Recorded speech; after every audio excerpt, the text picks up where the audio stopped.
video. So, thoughts on what u should be for number 4?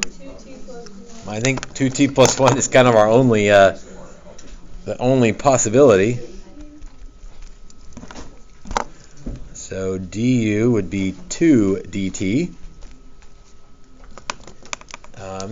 That's not bad. We can make that happen. A 2 and a 1/2. So 1/2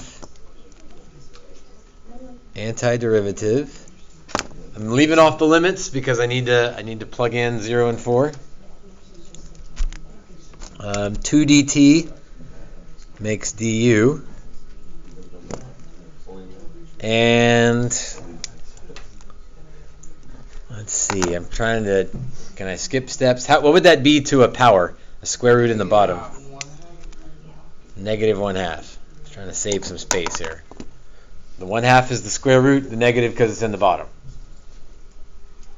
And now I've got a much easier integration.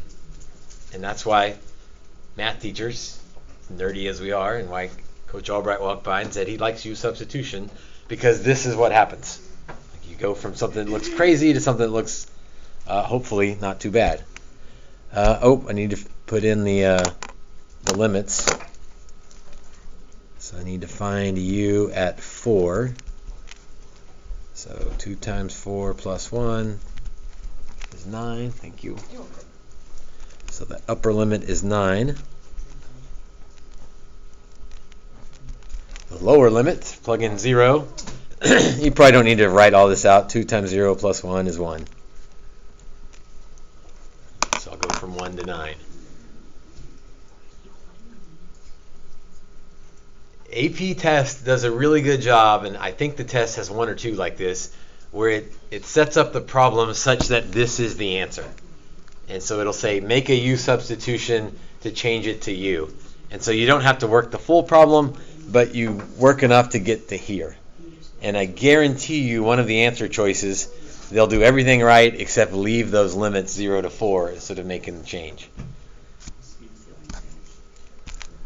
All right, so the antiderivative of u to the negative 1/2 would be up the power by 1. Multiply by 2, or divide by the new power. And then don't forget that 1/2 that's still out front, which works out pretty well.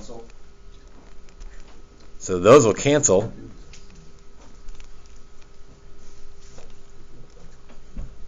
So evaluate at the upper limit minus evaluate at the lower limit. And that would be a safe stop. Like, hopefully you see that we're almost there, but that's a safe stop. Square root of 9 is 3.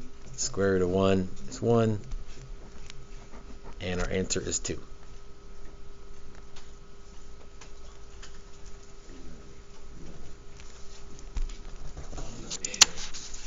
Do we need to do one of those trig ones from the back? We started them all, but we didn't finish any of them.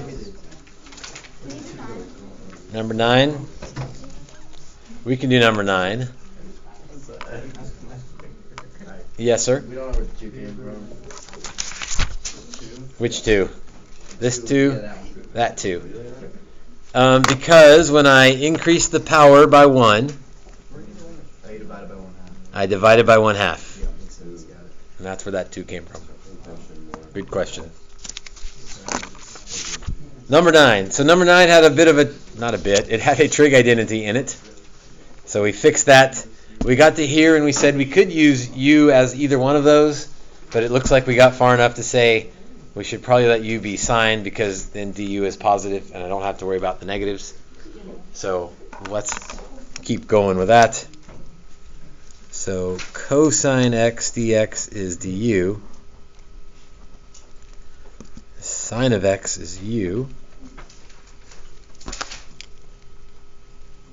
But then I need to put some limits on that.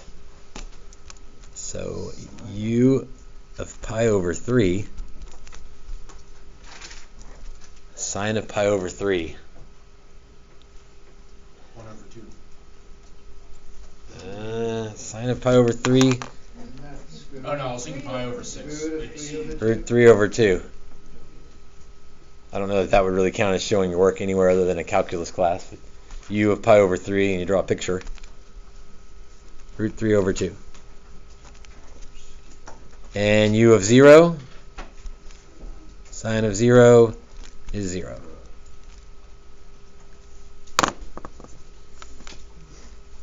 So a lot of work on the front end, but now we have what looks to be a pretty easy integration. U squared over 2 from 0 to root 3 over 2. So put the 1/2 out front. Root 3 over 2 squared minus 0 squared. Yes, sir?